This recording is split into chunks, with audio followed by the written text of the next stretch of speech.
Hello and welcome to Recap Master. I'm your host and I'm excited to share this recap with you. The film begins with a couple preparing for a romantic vacation. Jess and Gerald's marriage is experiencing difficulties, so they travel to Alabama. For some time apart in the hopes of reigniting their romance, Jessie observes a dog devouring a carcass, causing the group to stop. Gerald honks the horn, causing the dog to retreat. The couple arrives at a remote lake house and Jessie is concerned about the stray dog they encountered earlier. While Gerald is taking Viagra, Jessie feeds the outside dog. Gerald arrives, frightens the dog away, and informs Jessie that the meat she is feeding the dog is expensive. They re-enter the residence but leave the door unlocked. Jessie quickly dons a new slip dress and places the tag on a shelf above the bed. Then she assumes a seductive position on the bed and indicates that she is prepared. Gerald enters the room with handcuffs and Jessie chuckles. He restrains Jessie with handcuffs secured to the bed posts on each wrist. She appears somewhat surprised, but she continues. Then Gerald takes a second pill of Viagra and places his water glass on the same shelf above the bed. He begins to act out his fantasy of a stranger raping her, telling her to scream for help despite the fact that no one is within miles to hear her. When she tells him to stop and empty the coffers and he responds, "What if I don't?" she plays along only half-heartedly. Jessie yells at him, "Deceased," and Gerald retreats. Then he accuses her of making no effort to revive their relationship. Jessie informs him that this is unnecessary, to which Gerald responds that he was merely attempting to do something more exciting. We discover that Gerald has not touched Jessie in months, and it is odd that he desired this when you least anticipate it. In the midst of their argument, Gerald suffers a stroke and collapses on top of her. Jessie takes a moment to realize he's dead and she accidentally pushes him to the floor. She tries to move the handcuffs up the bedposts, but it doesn't work, leaving her trapped. She keeps crying out, wake up," and quickly notices a pool of blood surrounding Gerald's head. After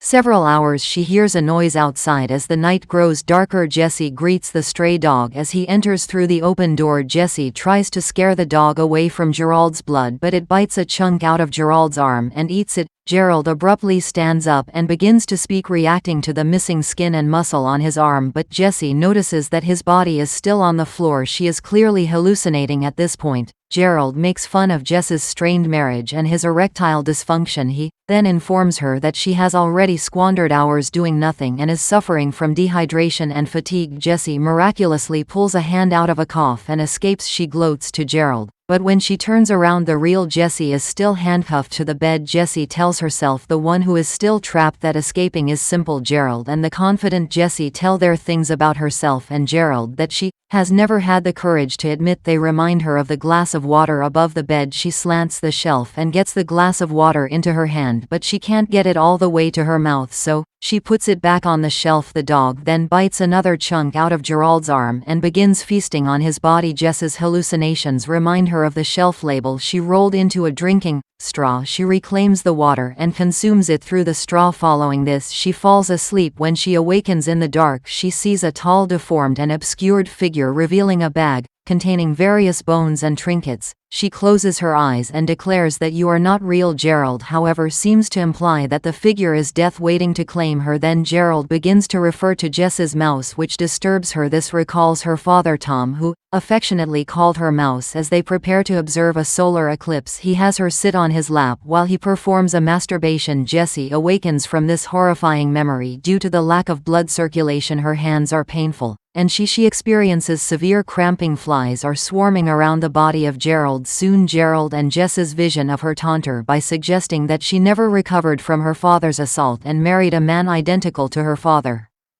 Gerald teases Jessie about the disfigured man she saw, whom he refers to as the Moonlight Man, and indicates what he believes to be a bloody footprint on the floor. Gerald informs her that the man will return that evening and requests that she keep her wedding ring available for his box of trinkets. After closing her eyes, Jessie counts to 10. Then she recalls a time after the assault when her father entered her room and coerced her into keeping the incident a secret. She promises not to reveal what transpired to anyone. The Moonlight Man is licking her feet when she awakens, but it is actually the dog. It continues to consume Gerald's remains. The night after the assault, when Jess's mother asks her about the eclipse, she has another flashback. She cuts her hand by excessively squeezing the glass, smashes the water glass and slashes her wrist so that she can peel back the skin and slip her bloody hand through the cuff. then drags the bed to the counter, grabs the handcuffs key and releases the other hand. Then she drinks water and uses sanitary napkins to bandage her bloody wrist. However, she collapses on the floor due to blood loss and exhaustion. Jessie sees Gerald's disfigured face when she awakens. As she exits the room, the artificial moonlight is at the end of the hallway. She approaches him with confidence and gives him her wedding ring for his trinket box. She then walks to her car and drives away. She can't keep her eyes open and begins hallucinating again. She notices the eclipse and the moonlight man approaches her ear, whispering the word mouse. The car then collides with a tree. People from a nearby house come out to help her. After hearing the noise, Jessie writes a letter to her 12-year-old self. 6 months later, struggling to write with her injured hand, voiceovers and scenes describe how she pretended to have amnesia about the entire ordeal of being cuffed in order to avoid painful questions. But every night the moonlight man appears in front of her carrying a pair of handcuffs in his trinket box. Jessie spends some of Gerald's life insurance money to establish a charity for sexual abuse victims. She also learns from the news about a serial murderer who has acromegaly, a condition that causes a person to have an abnormally huge forehead, jaw, hands and feet. The assassin digs up crypts, taking bones and gems and